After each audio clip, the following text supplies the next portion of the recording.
سلام، اومدیم با تست بازی دلتا فورس. عادت دارم قبل بازی تنظیمات، اتچمنت و لودات رو تغییر بدم. نمیدونم چرا، ولی دیگه عادت کردم کیفیت اینا رو برم بالا، گان اینا رو بهتر کنم.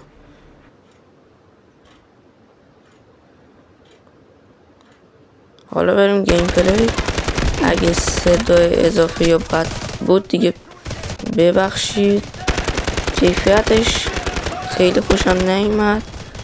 کیفیتش هرچی بردم بالا انگار خوب نمیشد. تیر میزنی ازشون خون میزنه بیرون، انگار اسموکه. نظر کیفیت کال آف بهتر. نظر اتچمنت بخوایم بگیم دلتا فورس، و اینکه بخوایم بگیم چند تا ایم بگیری با گانت، بازم دلتا فورس. ایم تچ هیچ کدوم نداره. از نظر گیم پلی سرگرم کننده دلتا فورس، اینکه تو دلتا فورس یارمون ناک میشن، خودمون هم ناک میشیم.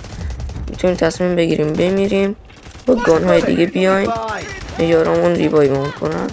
اگه اینکه کرن داشت باشیم بریم وسط انیمیا، دیگه نه تو ریوایو میشی نه تو میتونی اونا ریوایو کنیم.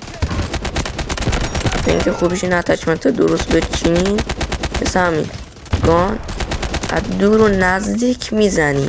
این چارگان سوز دور نزدیک، راه متوسط، نه دور نه نزدیک، راهی کلن تو هم دیگه این میزن، میتونه بزنه.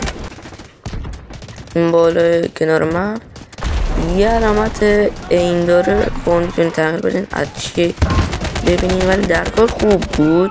فعلا خدا حافظ.